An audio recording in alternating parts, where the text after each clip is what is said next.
When you're as plugged in as this, you'd think the electricity bill would go through the roof. But this homeowner never pays an electric bill ever. There you go. That's because Bill Kemp has his very own power supply, a system of solar panels that keeps his home, located just outside Ottawa, Canada, running just like yours and mine. It's called living off the grid. Yep, that means Bill Kemp doesn't rely on electricity from any utility company to power his home. He's completely independent. Now, when you hear the words off-gridder, what's the first thing that comes to mind? I'm betting you didn't picture this.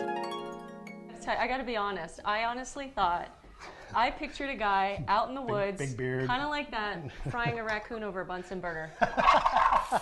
Bill, an energy consultant and best-selling author of the Renewable Energy Handbook, and his wife Lorraine are one of an estimated 180,000 families living in off-grid homes in North America today.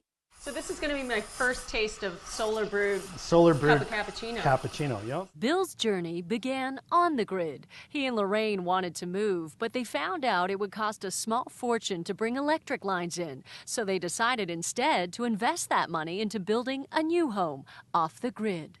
Well, a lot of people thought that we were just plain crazy. Lorraine was very supportive. Her question was, can I still run my hairdryer? And I said, absolutely, I guarantee that.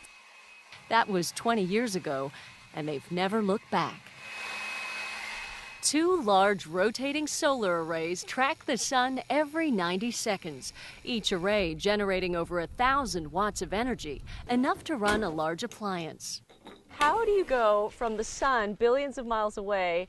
How does that thing run your hairdryer in the morning?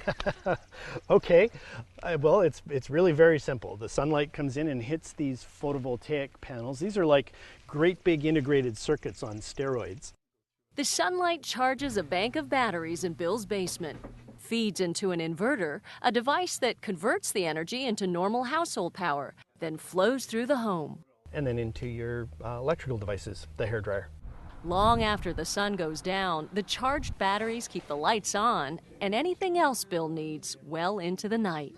On a cloudy day, a 1,500-watt wind turbine picks up the slack.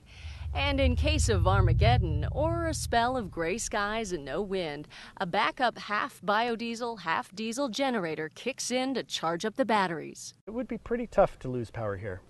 Oh, and did I mention this living off the grid is pretty low maintenance? All Bill has to do is pour distilled water into the batteries about 2 to 3 times a year.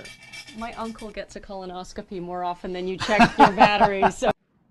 Bill and Lorraine Kemp say they're getting off the grid had its upfront costs about $40,000 worth.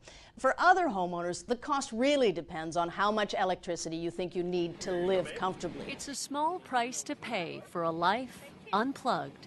In other words, the good life. In Ontario, Canada, Patty Kim, Energy Now.